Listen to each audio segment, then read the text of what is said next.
These are the modern WWE games, brought to you by a company infamous for their money-hungry nature, positive regression, and the fact that they own literally everything.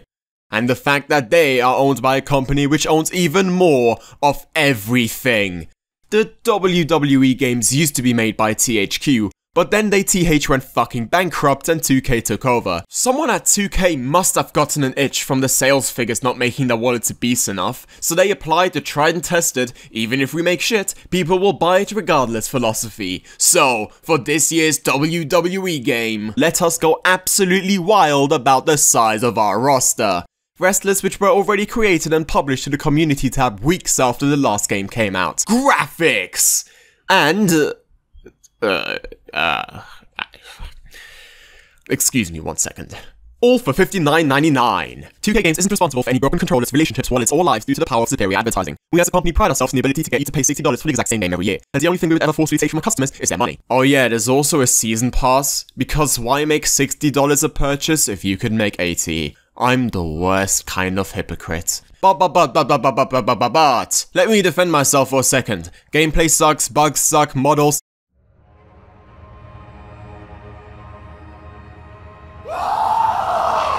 But god, if the creator suit isn't exceptional.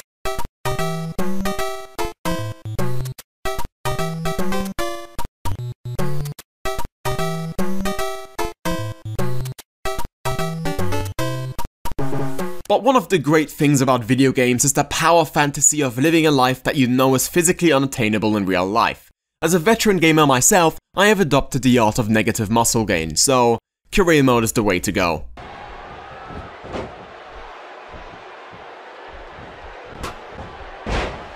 I'm sorry, what was that?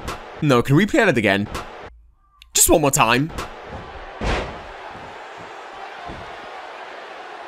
Why would Regal do that? Don't know if you've ever heard of this funny concept in wrestling called, a heel? No!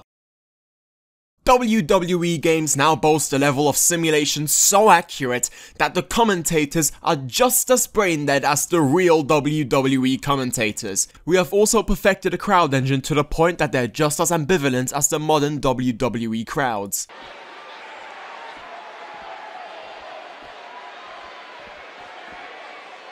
That's his opponent's tag partner. He's ambushing him before the match. Oh no, not like... All of this boosts the levels of realism in this game, only matched by Kalisto talking about lucha things. At least the career mode in 2K19 is good.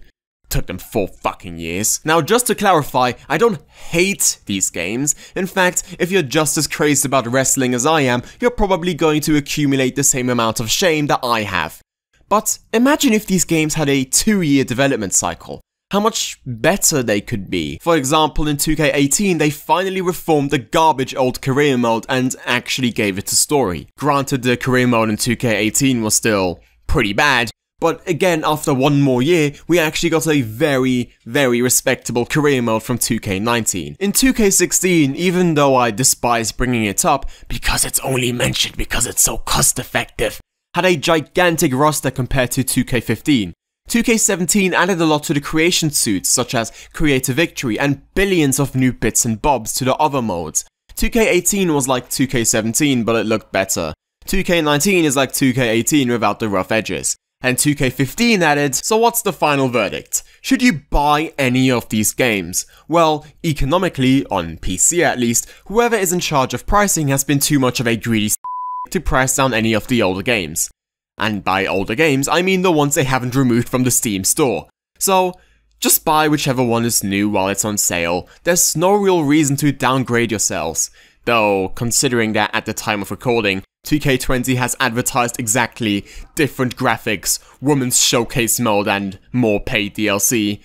Just buy any of them, they're all the fucking same.